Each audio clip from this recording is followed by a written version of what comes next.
Within the Marvel Cinematic Universe, there is always kind of one relationship that really stands out to me throughout the course of the last 10, 15 years. That is, of course, the relationship between Tony Stark, Iron Man, and Peter Parker, Spider-Man. Robert Downey Jr. and Tom Holland have an amazing chemistry when they are on set, and there's very much a father-son relationship built in there between the two. On today's episode of Top Shelf Tuesday, we are going to be ranking all of our favorite Spider-Man, Iron Man, Tony Stark, Peter Parker moments throughout the MCU films. That episode starts right now. What is going on, everybody? Welcome to Assemble. I'm Matt. Thank you so much for joining us today on Top Shelf Tuesday. Today, we are going to be doing that ranking of our favorite Iron Man and Spider-Man moments. I'm very excited to be able to go through this because these are two of my absolute favorite MCU characters. Shout out to one of the Assemble community members, Logan, for actually giving us the suggestion this week to cover this topic. I think it's a really good one. We're going to be talking about those favorite memorable moments and quotes, those lines of dialogue gone between Tony and Peter throughout different MCU films. Now, we are not going to go into every single possible moment. There's going to be a lot on your list. There's some on my list. This is a top 10 video that's just covering some of the moments that stand out to us. And trust me, believe me, there are a ton more moments that we could actually go through. But today I thought it'd be really fun to be able to go through just some of their most memorable moments. So let's get into the first one that is going to be on our list. That very first introduction of Spider-Man in Civil War. Wait, it's nothing, Mr. Stark. It's perfect. Thank you. Yeah, we don't really need to start a conversation. Okay, Captain. Big fan of Spider-Man. Yeah, we'll talk about it later. Just Hey, everyone. good job. Remember the hype? Remember the discussion around Spider-Man when we all saw that teaser of Spider-Man doing the flip, holding Captain America's shield, the discussion around the suit that they were going to use, the fact that we were going to get Spider-Man within the MCU, it blew our minds as fans. And that immediate introduction, that back and forth that we had between Spider-Man and Tony here at the airport, it really set the tone and set the stage for what this relationship was going to be like. This is one of my favorite moments throughout the MCU and throughout the relationship that grew over the years between Spider-Man and Iron Man. Now, one of our second favorite moments on this list is something that is not necessarily very positive, but it's something that is definitely memorable.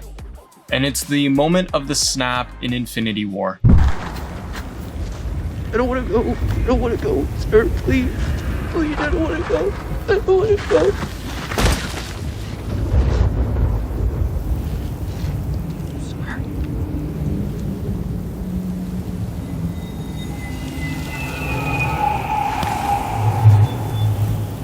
I remember watching this in the theaters. I remember sitting there, and the moment it happened, that amazing moment when Peter is grabbing onto Iron Man, grabbing onto Tony Stark, begging him and pleading that he doesn't want to go. It really made me feel for the character, and it blew me away. The emotions that he was able to deliver in that moment, I haven't seen that in a superhero film. You see characters come and go, but we never really see that type of range and emotion. That's what I loved about Tom Holland, and it really kind of encapsulated the relationship between him and Tony. Now, number 3 on our list is actually going to be something that's just a little bit fun. We can't talk about Tony and Peter if we're not going to be talking about the epic moment with the Guardians. Tell them about the dance-off to save the universe. What dance off? It's not. Like in Footloose, the movie? Exactly like Footloose. Is it still the greatest movie in history? It never was. Don't encourage this, all right? To me, this just highlighted, one, that relationship in the playoff that we were able to get between Star-Lord and Tony and Spider-Man all mixed into one. It really just showed, one, how great the actual actors are at playing off of each other and bantering with this dialogue and this type of scene as they're getting ready to battle Thanos and what the plan is going to be. And two, again, it just kind of pushed forward that idea of the relationship between Tony and Peter and how they are like two connected people, and you can see a little bit of the wit and the sarcasm that we know and love with Tony, and you see it with Spider-Man here. And they're both kind of on the exact same side, and they're puzzled by Star-Lord. It just really works well, and it's always one that stands out to me. Another amazing moment that stands out to me, and probably does for you too, is within Homecoming. As amazing as that movie is, as amazing and memorable as it was for us to be able to see Spider-Man in a standalone MCU film where he's battling the Vulture, and it's an amazing story for Spider-Man. And it's not a typical origin story either, which thankfully we weren't having to get another one in my opinion.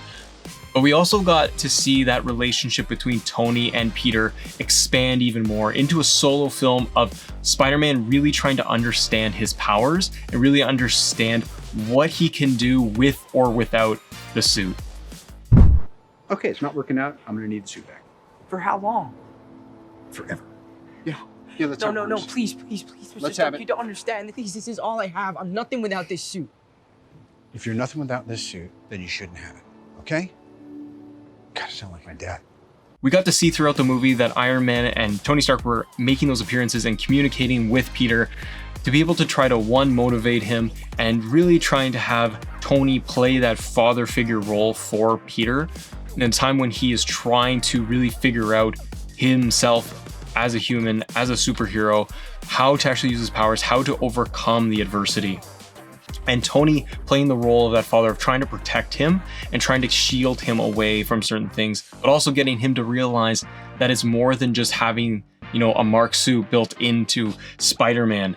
It's him being able to rise above that he doesn't need all the bells and whistles of a Tony Stark suit to be able to get the job done. And as Tony's confidence in Peter actually grew and grew, we got the moment that I think many of us were waiting for in Infinity War, when Tony finally acknowledges Peter as an Avenger. All right, kid. You're an Avenger now.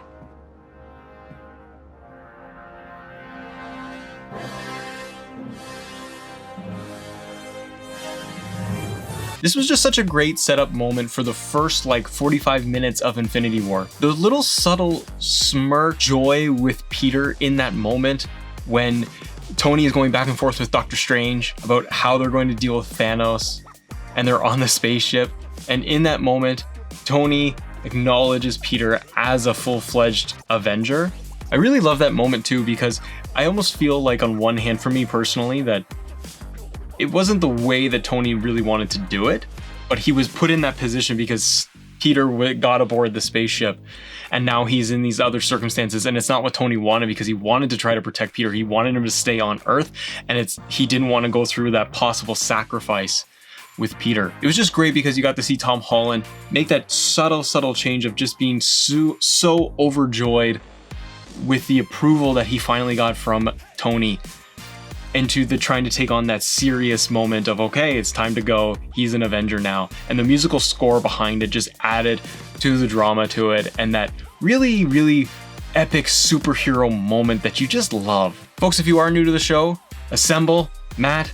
We do 3 shows every single week. We have Top Shelf Tuesday, which is today ranking anything and everything Marvel related, DC, video games, whatever we kind of feel like is scratching that itch. September is all Marvel's Avengers related, and that's why we want to do a list like this. Wednesdays is always going to be our unboxing series, and this Wednesday we actually have our review of the Iron Man figure based off the Marvel's Avengers video game. And then on Friday is our free-for-all Friday, going through all of our community questions, and it's all September long. It's Marvel's Avengers, Marvel related. So we take all of these Marvel related questions and we talk about it on the show. So I hope you guys can assemble with us and join the community and subscribe to the show if you enjoy the content. Now, continuing the whole theme of that kind of father-son dynamic, we get more of that in Homecoming, and I think that was a big theme throughout that entire film, was Tony trying to look out for Peter. I'm kind of in the middle of something right Don't now. cut me off when I'm complimenting you. Anyway, great things are about to happen. What is that? I'm at band practice. That's odd. Happy told me you quit band 6 weeks ago. What's up? I gotta go. End call. Hey. And we really see that relationship build and grow over time, and we see that a lot with Tony and just his overall attitude towards Peter in some of the funniest moments ever. Now, as this film went on, we got to see more moments like this, and we got to see them take more of that serious direction and really trying to hit home the narrative of Tony trying to take care of Peter and wanting him to take him under his wing as that protege to eventually take over the mantle of the idea of Iron Man as a great leader, as a great superhero for people, and trying to show him that he needs to be more and he needs to be better than Tony. I don't need that on my conscience. Yes, sir. Yes. I'm sorry. Sorry doesn't. I understand. I just wanted to be like you. And I wanted you to be better. This really hit home for me because you're getting that climax and you're getting to that third act within Homecoming, and Peter has all of this doubt built up inside him, and Tony is there to try to get into his head and try to get across that he's trying to show Peter that he needs to be better than what Iron Man was, that he is a better hero for people than Tony Stark, and he's a better representation than anybody, and all Peter's looking for is Tony's approval, and that's really been his main focus, and Tony trying to show him that it needs to be more than that really stands out as one of those great moments within the MCU for me. Now, we had some amazing moments within Endgame, and after that we got to see it play out even more with Far From Home. Far From Home for me was one of those top ranked movies and definitely one of my more favorite Spider-Man films. Now in this, we don't get to see the relationship directly between Tony and Peter, as Tony is no longer going to be with us, but the relationship is very much at the core of this entire movie, and arguably for some, their favorite Spider-Man movie overall. Certainly one of my more favorite ones, but this relationship of Tony and Peter after Tony is gone plays a huge central role into Peter's emotional state and coming to grips of trying to take on the mantle and trying to take on what he thought Iron Man wanted him to be, what Tony Stark he thought Tony wanted him to be and to become. And Peter really feeling at a loss with what he is supposed to do. Everywhere I go, I see his face. And the whole world is asking who's gonna be the next Iron Man. I don't know if that's me happy. I'm not Iron Man. You're not Iron Man. You're never gonna be Iron Man. Nobody could live up to Tony. Not even Tony. For me, it really shows how much pressure Peter puts on himself to try and not only take up the what he considers the idea of that superhero and the unrealistic standard of Tony Stark and of Iron Man and what Iron Man means to everybody, including Peter, who is very much a fan and just a Avengers fan as a young adult. And he's growing into his powers and he's growing into these relationships that he has and trying to understand where he kind of fits into everything. And it plays off of how much Peter really cares about not only the relationship, obviously, that he had with Tony, but how he kind of views himself as a superhero. And we get more of that in our next ranking. Look, when you can do the things that I can, but you don't, and then the bad things happen, they happen because of you.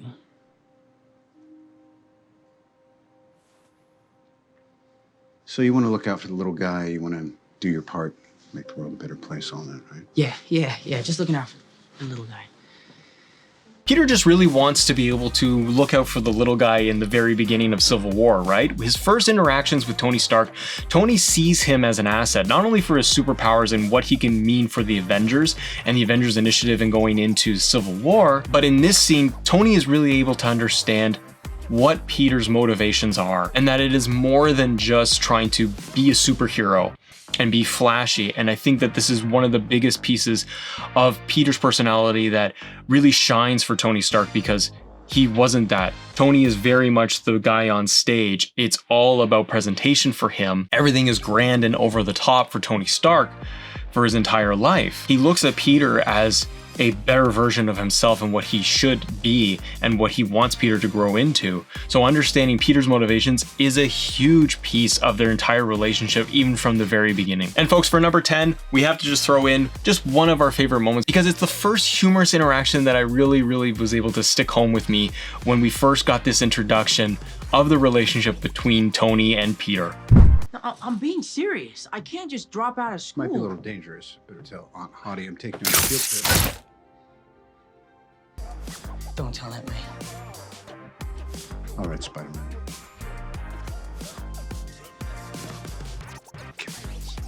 Sorry.